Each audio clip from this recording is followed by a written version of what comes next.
My superpower was consistency. You have the privilege to make the choices that are best for you. Never sacrifice who you could become, who you are. So for me, my main reason for doing it is so that I can feel good. I believe you can do it. I've seen people do it. Let's go.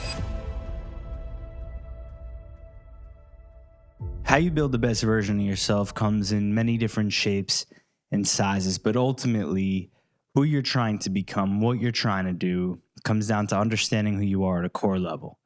Today, you're going to meet somebody who is very much honest and genuine about his approach to mindset, fitness, and practices what he preaches in a way that very few actually do. I'm so humbled and excited to welcome the creator, entrepreneur, fitness entrepreneur more accurately, and now I can call a friend, Mr. Korey Rowe. How are you today, sir? I'm grateful today. Excited to be here. Thanks for the lovely introduction. Congrats on all the success and how you're shining a light on what's right in the world and giving it voice. Excited to have this conversation. My friend, let's go. Let's do it, man. So I think the optimal place to start is you've just been through this incredible transition. And I think what people would want to know is you spent a few years, about 6 years, at Dog Pound as a lead trainer, as head of operations. There's so much that happened during your time there. Could you maybe start by sharing what happened? Well, that one was a gift and an absolute portal into a completely different reality. For me, I'm so thankful to Kirk and the entire team for the platform that they gave me to grow. I felt like it was at the heart. That one is the Harvard of fitness, and no one who walks through the door with a client or a trainer leaves the same. It's an education in itself, and it was time for me to figure out what's next and for me to explore the opportunities that are presented to me. So at this point, I consider myself an alumni and a forever OG Dove Pound at Heart ambassador. But like when I, worked with trainers or worked with the staff, the goal was always for them to develop to the place where they would lend their talents in-house. Or if it came to that point, we would have supported them enough for them to take flight and to go off and do something else. So talking about leading by example, this is me doing just that. And I'm out in the wild with the same mission, which is to impact people in a positive way and to serve the best way I can. So here's the next. When I look at your content and I see everything that you're up to, the energy that you bring, the insight that you bring, the quality of movement, which we're going to touch on, there's this holistic approach that really touches on all the different elements that is fitness, mindset, nutrition, stress management, and the like. Where did all of this start for you? How did you become such a savage athlete? Well, it started with struggling with 8 push-ups on my knees and feeling that I would never get better at it. 17 years old, walking into the gym with 2 of my friends and having a rude awakening to how weak I was. And that's a relative term, but 8 push-ups on my knees, watching my friends just knocking them out off their knees. And I had a decision to make at that point. I could shy away from the challenge because I felt intimidated and insecure, or I could see it as a gift handed to me on a silver platter and as a challenge for me to see who I could become if I pressed into what was uncomfortable. So it started there and it matriculated. I went home after that day and I said, never again. And I started doing push-ups right after the gym sore, and I kept on going. And my superpower was consistency. I didn't know it then, but over time, looking back, the fact that I kept on putting one foot in front of the next and keep pushing forward was my superpower. And then a lot of what you see now, came out of need, came out of pain, came out of injury, came out of like foresight into who I wanted to be in the future. So by pain, injuries really had shaped the way that I train. I have a background in track and field and athletics, and just being in the gym, you pick up injuries. And after a while, as you get older, you start thinking, how can I play this for the long game? Okay, can I continue to show up?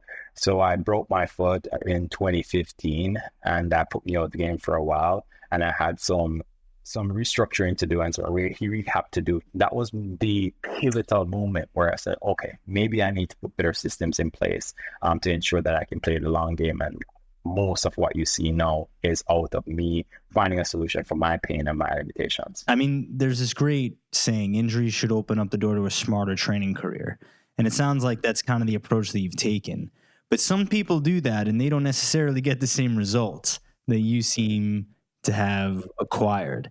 Consistency is absolutely one pillar that, I mean, I see the way you post. By the way, if you don't know who Korey Rowe is, this individual has, by the time this comes out, at least 1 million followers on Instagram and so much more fans out there, millions and millions of views on and the quality of follower as well. Like, you have all different types of individuals from all different types of backgrounds learning from the content that you're putting out. What I find to be interesting is that I'm someone who struggled also with many injuries, and you know, my training career has evolved over time to do some of the things that I've done. But when I look at your content, I don't want to call it unconventional because it seems like it's the right way to train, but the way you contort the joints and the way that you the level of control that you have over each, like, even ligament, it seems like, where did all of that come from, and how did you harness this dense level of knowledge that helps you understand the body to the degree that you clearly do? There's study. I'm a certified personal trainer, and I do have niche certifications in different domains that inform the way that I move and the way that I coach individuals. But there's a mindset piece that may not be so obvious, right? We talked about injury. Sometimes when you're coming from an injured state, we can get stuck in the mental trauma of being injured. We don't want to push ourselves because the fear of being injured again is always in our mind. And we've created this identity of someone who is injured. So to complement the reality of being injured and doing rehab work, there needs to be some foresight to say, how can I then focus on performance coming from a place of injury? Or if I'm not injured, how can I have the foresight to think about preventative ways that I can train so that I don't get injured? A lot of it comes down to challenging convention. And by convention, I don't mean right or wrong. I mean most commonly practiced. So convention is normally prescribed as a protective mechanism and as a catch-all and as a general statement of doing something. Outside the convention, there are opportunities for it to stretch your limits. You know, it's like we see it in the fitness space now where we're talking about joint angles on the load, like 90 degrees at the knees and etc. And then people are taking more extended acute ranges. That what we were always meant to function in these ways. Injury in most cases is us accessing something that is available to us that we are not trained for. So we could think about training to access these vulnerable positions and move in these like unorthodox, unconventional ways. And it is native and primal, I believe. It is just not as accessed, mainly because of what's been prescribed generally. And because we just haven't taken the time to explore our bodies and amazing things that it can do. So when I put stuff out there, a lot of it is exploration within the confines of what I know as a fitness professional. And then as I discover something that has great potential, I'll build on that and load that. And that's what you're seeing as unconventional, as it would be labeled. I definitely want to point in this interview, and I'll have some B-roll over just referring to some of the movement that, particularly with the hips, is where I find that I'm the most drawn to the content. Because when I discovered where my hips were, and this, we're going to touch on the mindset piece here, my life changed. It was, they say, and when I was at the DA's office, I had a colleague who told me this, and I've referred to it a couple times, that we store our stress in the hips. And so I'd picked up Muay Thai. I'd started to, heal a back injury that I had. And, you have to learn how to manipulate your body in certain ways, right? And there's a lot of force that comes from being able to generate and generate power from your hips. And so I never really understood that concept. So when I see the hip mobility routines that you do from a self-awareness perspective, how has the role of understanding where your hips are played a role, if at all, in understanding who you are? If you understand anything well enough, it becomes a metaphor for life. And you can see the correlation between something that seems totally disconnected and you can see the beeline directly to it. So the time that I spend exploring different ranges of motion, exploring my body, I really start understanding the concept of whatever you neglect, you lose. And sometimes when we lose it out of neglect, we can easily label it as something that wasn't available to us. So what you're seeing where the chronic and epidemic, I would say, of movement quality breakdown, because we have these sedentary lives because of our jobs, our choice, we now start accepting things as factual, that at a certain age we should move and look a certain way and feel a certain way, as opposed to being a bit disruptive. So how has that informed me? It has informed me to kind of like challenge the status quo and challenge what we accept, because it is prevalent. You know, we need to ask the question, like, why is it that the case? Why can't I feel better at 60 than I did at 40 if I had a plan in place, or at 30? Right? Why does it need to be that way? And the obvious answer for why it should will jump out at you, but sometimes that's where we go on the path to do the deeper dive to discover, you know, what may not be so obvious. And that's where some of the training modalities come from, and like the way of life, lifestyle. Everything that I do, even though it has elements of nuance and novelty, is rooted in fundamental traditional pattern, just taking a few degrees outside of convention. That's what's available for all of us when we kind of just like push beyond what is typical. You know, we all have that. So it has been the metaphor for life for me to say, hey, you know, the difference between good and great sometimes is in a matter of simply a degree, just going a little further. And that makes all the difference. I mean, it's a crazy level of exploration, man. Like you're calling it a few degrees, but like you said, the difference between good and great can sometimes be that 1 degree. And that is a metaphor for life, right? The amount of effort that we put into something we may think is our 100%, but really we may be, you know, Goggins calls it 40%. It's a matter of understanding that those 1, 2, 10 degrees, there's a massive delta between A and A plus, even if it's just the plus that makes the difference. The way you're moving your body and training your body through these different ranges of motion, I mean, what are the real-time benefits? Have you found that they say that an injury-proof body, you know, ultimately it falls silent? Do you still struggle with injury? What's your mindset around recovering from injury? I mean, it sounds like you had some insight to share there. I'd love to learn a bit more. Excellent question. And the answer for me starts at a simple point. I'm doing this because I want to feel good. I want to not be thinking about my body when I'm not training, because it's not alerting me to the fact that there's a problem. I don't want to be in pain. If I don't want to feel stiff, I don't want to feel uncomfortable or uneasy in my body. I believe that when that's the case, unfortunately, it's a distraction for us to focus on clarity, focus on creativity, to focus on our families, to focus on our pursuits or dreams or aspirations. So pain becomes a hindrance and a blocker for our highest expression, because it's something now that becomes all encompassing. So for me, my main reason for doing it is so that I can feel good, so I can be available to have a conversation like this with you and to be present. And so I can put my son down from bed and really be there with him and take him for a walk, and to go out tomorrow with my wife on our anniversary and have just a good time and not thinking like, oh, that hurts. And I think that's what most people want. So that is at the heart of why I pursue this. And it is my desire, you know, to help other people to be in that state. And everything beyond that is my fiduciary duty that you're seeing on display as a fitness professional, to learn and to explore and to get insight into how the body works, so that when I'm working with someone else, I would have gone a few steps further so I can lead them along the way. So a lot of that exploration too is me uncovering evidence-based ways to help other people. But at the core of it, I'm looking to help them to experience what I'm in pursuit of, which is feeling good and moving well and not being in pain. No, it's incredible. It's an incredible and commendable mission.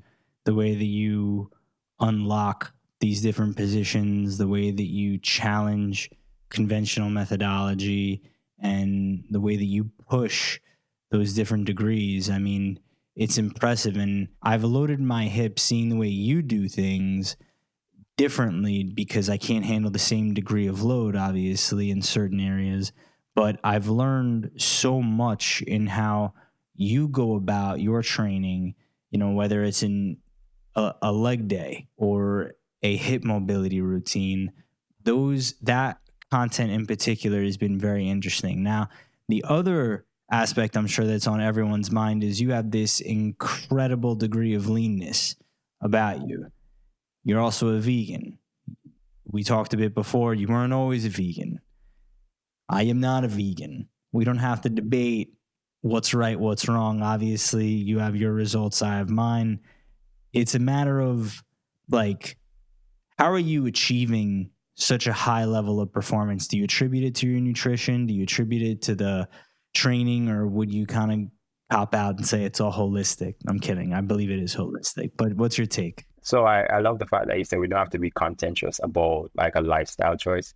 I've tried probably 10 different ways of consumption in terms of like nutrition base. I've gotten the results I wanted on all of them in pursuit. That gives me a level of openness that's probably not as common for someone who's decided the last 8 years to follow a vegan diet, right? Because I know they all kind of work and there's no one size fit for all. And I've never claimed that there is. I think that's a process of this discovery as well, sometimes ethical reasons, etc. There is the tried and true things about calories in, calories out, calories deficit, micronutrients, intermittent fasting. That's something that I practice, and building lean quality tissue that shapes your body composition, focusing on having as much muscle mass as possible through hypertrophy and strength training. We talk about mobility, but that's something that I do prioritize. It's a triage. It's hypertrophy, it's mobility, and performance for me. So they all come together to help support my body composition that you're referring to now. So that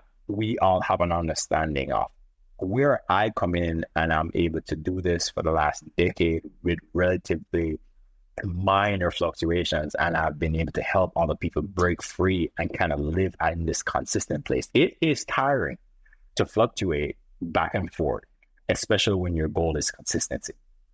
It is frustrating. And it comes back to my point where it gets in the way of us being able to just enjoy our bodies, feel confident about it, and to be able to show up and to be present for everything else. Right? It is a vessel, and if the vessel can be in pristine condition so we can go out and have fun and experience life in its fullest, great. So that's the mindset piece, and where it all changes is when there's an identity shift with how you see yourself and how you see yourself interacting with modalities from training and mindful consumption. You're at the hierarchy of all these things that you do, and you're the puppet master to all these things moving it, as opposed to you being on the string of a diet, you being on the string of a workout routine, and you're just being like plopped all over the place. No, you are the master. And that inverted, that flip is a great starting point for consistency and for what you're seeing. Now, am I perfect? No. But the goal is to always have this sort of mindset to know that you have the privilege to make the choices that are best for you. And sometimes it is not easy because we're bound by limited beliefs and circumstances, but there is a path for us to be free to live and to feel and to look the way we want. And that ultimately comes down to a fundamental identity shift, because it's certainly not a shortage of knowledge and access to information. So how do we do the hard work of rewiring the person who can maintain that? And that's the journey that I've gone on. And that's something that I can elaborate on now or at another time. But it came through frustration. It came through just being tired. I'll tell you a story. I remember back when I was modeling internationally for a while, and the industry had certain standards that it wanted, and I would fluctuate up and down. And I just got tired of it. I was like, I'm tired of not being someone who is consistent. And in around 2014, I journaled and I wrote on all the things that I was just frustrated and tired of. I was tired of looking in the mirror and not being proud of that person. Tired of eating things and regretting it. I was just tired. Out of that frustration, I made one rule. I said, my one rule is tomorrow, I'm not going to go on a diet. I'm not going to do cardio for 1,000,000 hours. I'm not going to strength train until dawn. I'm just going to keep it healthy. And that resulted in me eating whole foods. And healthy was having grace with myself, not beating myself up, not treating myself like some hamster on a wheel, and taking care of myself. And that keeping it healthy began the process of consistency. And that grace that I showed myself put me in a place where I was a friend of myself. and not on anything to myself. And that lightened the load of what it meant to be consistent. And that's what's helped me tremendously. And anytime I've varied away from where I wanted to be, it's because I've forgotten that mission. So reminding myself of that always brings me back to a place of being centered.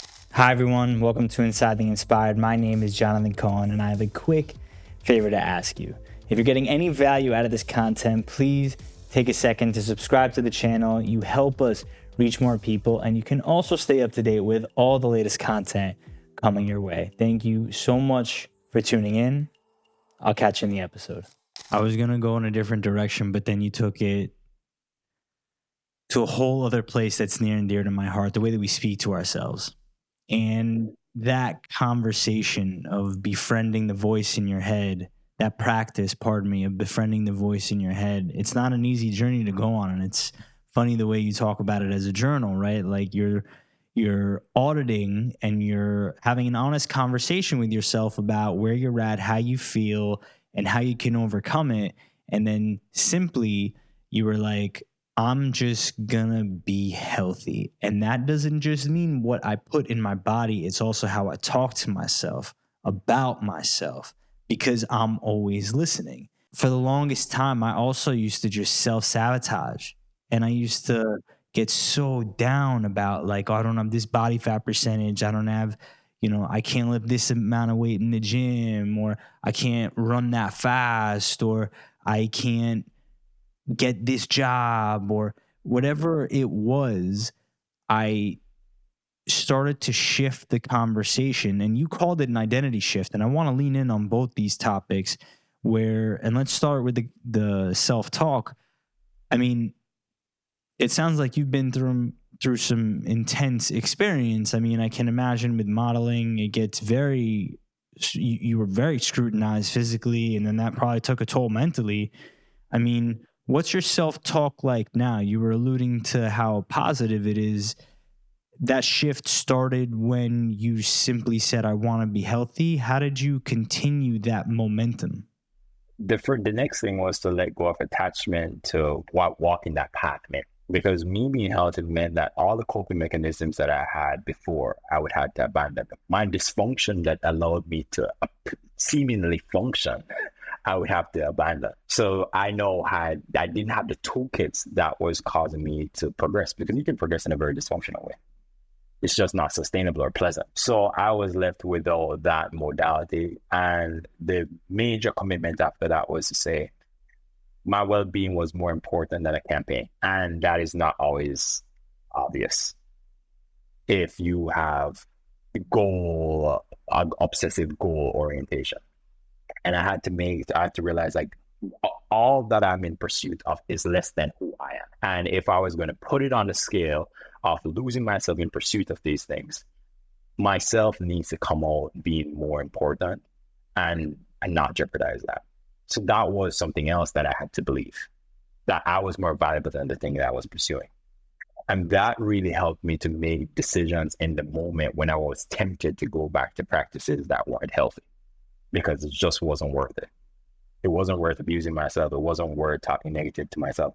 And the times that I spoke negative to myself, I had to delineate between, was this fact and a truth that I needed to hear, or was this just an abusive, negative, toxic talk? And sometimes, it's a thin line, because when it says, hey, Korey, if you're going to be the kind of person who's going to be a world beater in entrepreneurship, and you're going to be the husband and the dad that you need to be, and the friend and the leader, and you're going to set the example by living a certain lifestyle, then there are certain things that you need to do different.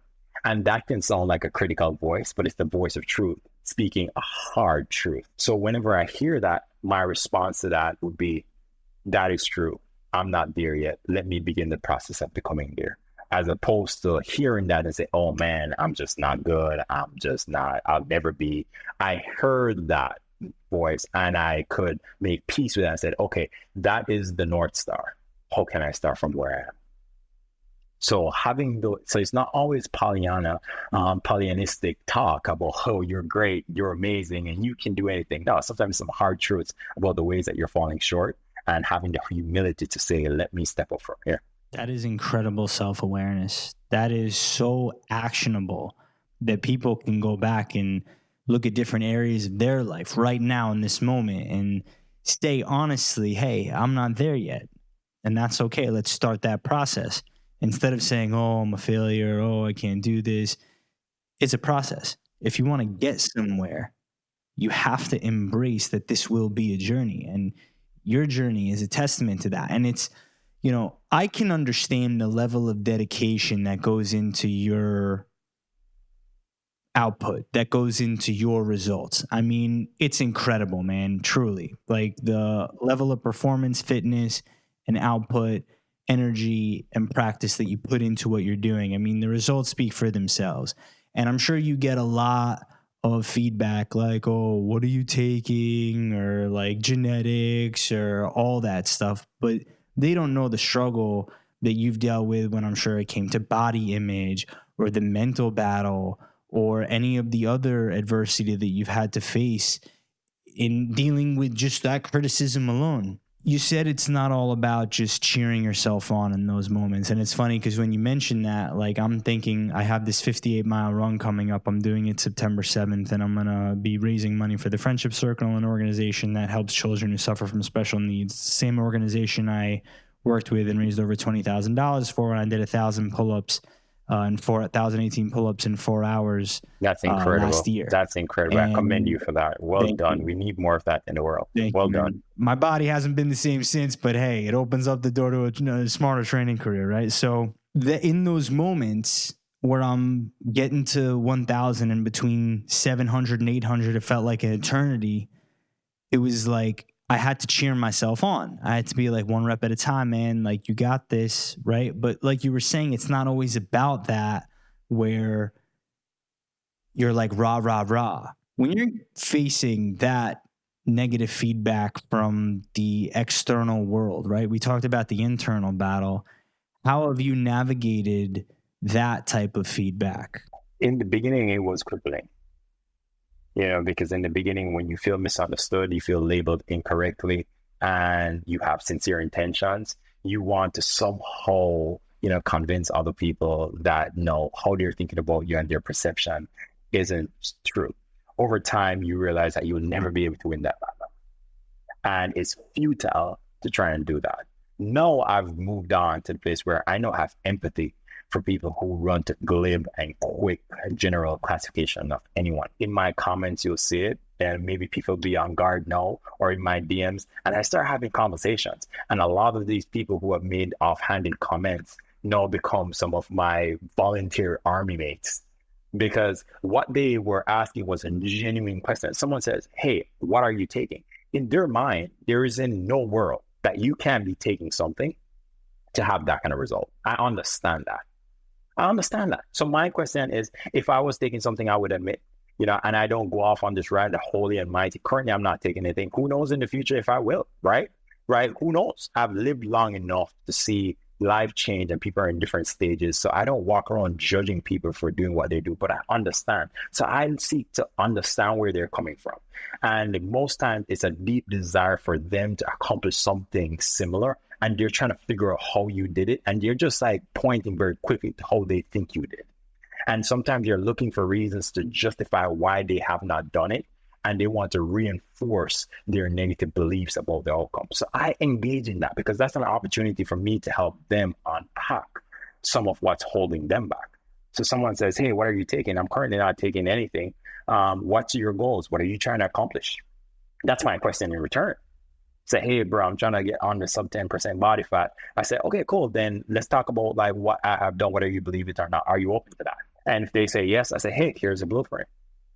And then right after that, I said, listen, I believe you can do it. I've seen people do it.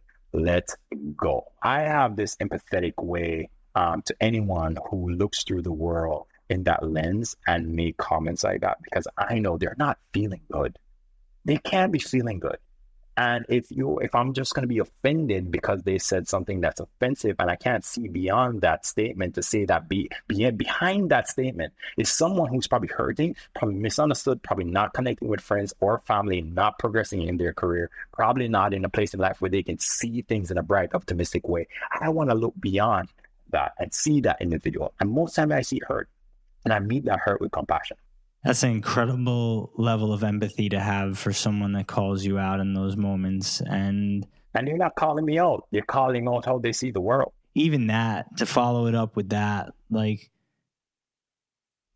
you talk about needing more people who are going to do what I'm doing, but like, honestly, man, like, people need to have more of that perspective, that if you're not where you want to be in anywhere in life, not just with fitness, like, to have that, the beginner's mindset, but also that humility and also that empathy, and still be courageous and bold enough to take action on all of those feelings and not let them hold you back from being able to see through what it is you're trying to accomplish.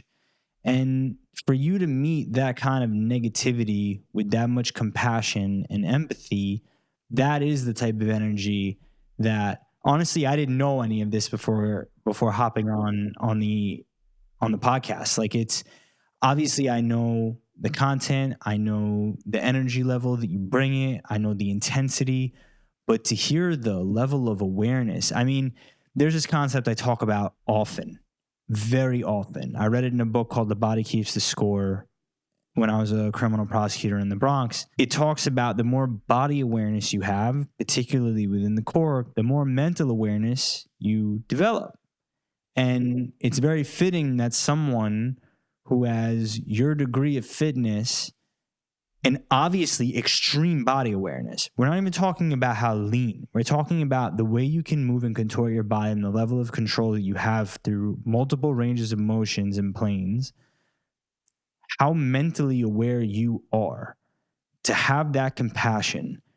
I mean, that's just a real-time piece of evidence that reflects that sentiment is an accurate one. We talked about identity shifting earlier. What does that mean to you when you say that? What are you really saying? Who we are will dictate what we accomplish and how we show up in the world. And if we want to do more, who we are sometimes needs to die so that we can be birthed to who we need to become for that next frontier.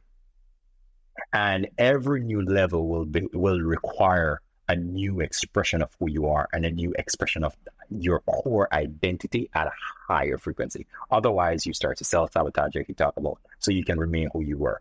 So you kill the opportunity so you don't have to change. Or you kill who you are so that you can rise to the opportunity. That's what is always at stake. And I've always said, never sacrifice who you could become, who you are. And that's where the identity shift comes up. Because someone else in your position would do more with what you got. Because their identity and their philosophy and their capacity was greater. So I've always challenged myself to say, I am just not the kind of person who can do that yet. So Korey Rowe, who walked in the gym at 17 years old, who couldn't do 8 push-ups on his knees, needed to die so that we could have this conversation here. There needed to be an identity shift through process, through time, through suffering, through pursuit, through knowledge, through mentorship. And when I became a father, when I became a husband, now that I'm exploring the whole space of entrepreneurship to show people at a greater level, when I was a leader, at every stage, if you're not aware that when you arrive there to take on the challenge, when you're at the base of that mountain looking to scale that summit, there are things that needs to change for you to be able to survive that journey. You need to change. So identity shift is real. And the gap that most people get intimidated by is what's pointing out clearly in the ways that your identity needs to shift. So when you started this podcast, you were a great communicator, but what if you weren't? The podcast says you're going to be on a great platform and you need to communicate ideas in a succinct, clear, precise, detail-oriented way that's actionable for people. Maybe we need to work on that. And we could take that as an opportunity to change and to transform our identity, or we can just like remain in who we are and say, I am not that person in a fixed mindset. So that's how I think about it. Every new level will require you to become different. The caterpillar can't explore the things that the butterfly can't. There needs to be this transformation, but their DNA is the same. There needs to be a cocoon metamorphosis that takes place for new horizons. What do you attribute your ability to articulate your thoughts, your positions, your arguments, your perspectives. What do you attribute that to? Is that school? Is that life? Is that you sitting down and reading, listening, learning? What's your experience in being able to get to a position where you're able to convey a message with such clarity? So I do the reading. I'm mentored. I the formal stuff. Uh, at the core of it, it started with my insecurities because I misunderstood what my insecurities was trying to tell me. My ability to see greatness in other people and to see excellence in the mundane and to see how things are functioning in just a beautiful, amazing, impactful way. For a very long time, if I was having this conversation with you and the way that you introduced me and the way that you go about asking questions, I would be so intimidated by that. And I would see myself as a small acorn looking at a grand oak tree. And the distance between us would make me feel insecure that I'm not good enough. It wasn't until I realized that my ability to see that was my superpower, to see the greatness it's on other people. And that greatness provided a roadmap and a blueprint. And I should make friends with that. I should have the humility to learn from that and to be a student of that. That's when I really started to be able to develop in this sort of way. So it's my ability primarily to see excellence in all forms. I remember living in South Africa and there was this homeless guy on the street. His name is Kevin. This was probably 10 years ago. And I sat with him and I spoke with him. And I saw so much greatness in him. I saw so much excellence in him. I was just so blown away. And I knew that he just had a rough time while he was here. But I saw so much potential. When people walking by, I think that is the gift. And I think that is something that I'm blessed with. I think that is God-given. I think we all have something like that. That is our linchpin ability. And for me, it's being able to see that. And for a very long time, I didn't see it in myself, getting better at that. But I could always see it outside myself. So you have a few different partnerships. Also, you worked with SmartFit. I own a pair of those dumbbells. Love those dumbbells. Shout out SmartFit. Lululemon. You have this massive audience of 1 million people plus and growing. What does all that mean to you, and what has that journey as a creator been like for you? So I talk about what the journey has been like. I started putting out content when I found out my wife was pregnant. And somehow that correlated to me wanting to set a better example. And for a very long time, my wife would encourage me to share my insights because before I went online, I have over a decade of helping people in real life, in person, one-to-one. I've spent thousands of hours with people from all walks of life with all the varying backgrounds. I've seen so much. And I would get urged to put stuff out online that I've been practicing with my clients and I've been doing for myself for over 17 years. And I didn't have the confidence. I felt like that I wasn't cool enough for that environment. I felt like that was for creators who that came to naturally, and it wasn't a good fit for me. When I found out on July 1st that my wife was pregnant, immediately the thought popped in my head. If he had a gift that he could share with the world, and if he could offer something that would help someone else, would I want him to go beyond feeling insecure and have the courage to do so? And my answer was yes. And I said, if I wanted him to do that, I should do the same. And I took out my tripod and I went to the park and I shot my first video. And that's how it started. So it started with my son wanting to be a better example for him. And here we are with so many people who are tuning in to watch me being a better example for him. That's a very inspiring and fitting start. I mean, did you ever think that it would get to this degree? No, my hope was once I did something that I believed in, that would have been the marker of success. And if I was somehow able to get to 20,000 followers, that would have been very impressive and I would be very grateful. And even now, looking at 1 million followers, the power of 1 million lies in the one. That's not just 1 million random bots. That's an individual, that's a mom, that's a dad, that's you, that's me. And that's not lost on me. And some people may be falling for entertainment, other people may be falling to learn. But for me, I want to show up regardless of why they're here and hopefully be a positive influence on whoever that person is.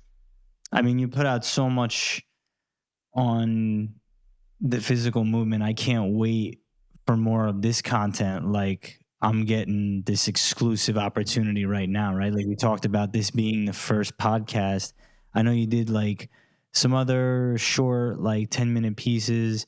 But to have this opportunity to sit down, to get to know you, to at some point we're gonna train. I'm coming.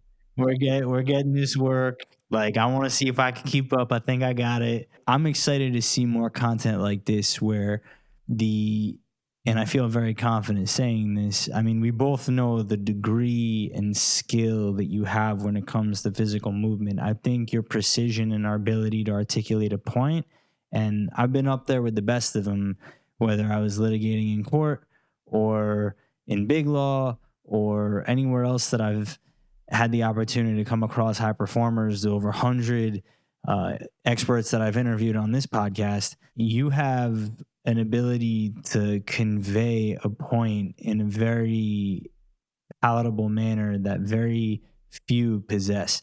So I'm excited to see more of how you can deliver messages like this. I mean, I would note it specifically with when you talked about not just identity shift, but with positive self-talk. In those two particular arenas, in distinguishing between what's going to help get you through to finish 1,000 pull-ups or what's actually going to help you make a meaningful transformation. I mean, and that's why I was so curious about the background also. I mean, hearing this insight, this is invaluable, man. I know people are going to get so much value out of this. So what's next for you? To do what I've always been doing in just a different way. So I'm putting out courses, training, guides, programs, mindset coaching, and nutrition, distilling what's worked for me and what's worked in a more general sense. What I've learned from the best, what I've seen across the industry for over a decade. I'm excited. I think about it all the time and how I can really be a catalyst for someone getting closer or beyond what they thought was possible for themselves. So I'll be fully unleashed, sharing with anyone who wants to be a part of it. Looking forward to build a community that's a community that's a community that's a community that focuses on a community. I'm excited for that. Yeah, I'm excited for that. So there is going to be a lot of that. Hopefully having more conversations like these with great people and like just distilling ideas that has worked for us and laying out blueprints that people can use a la carte or just like as prescribed if it works for them. So talking to good people, serving people, having fun along the way and showing up and just being courageous to just take a shot. This was awesome. Korey, there's a question that I posed to all my guests that I'm not going to pose to you. If the future version of yourself from 10 years from now were to fly in and offer you some advice in order to get there, what do you think he would say to you? Be obedient to the truth. That was quick. You knew exactly what you wanted to say. I think about him all the time. There's an old man and woman inside of all of us who is depending on us to make the right choices today. Ladies and gentlemen, Mr. Korey Rowe, please let the audience know where they can keep up with your journey. Well, you can follow me at korey.rowe on Instagram. Would love to have you there. Grateful to have you there. Join the journey. Let's get better 1% every day. Let's go. Legend, you're the man. Thank you so much for this.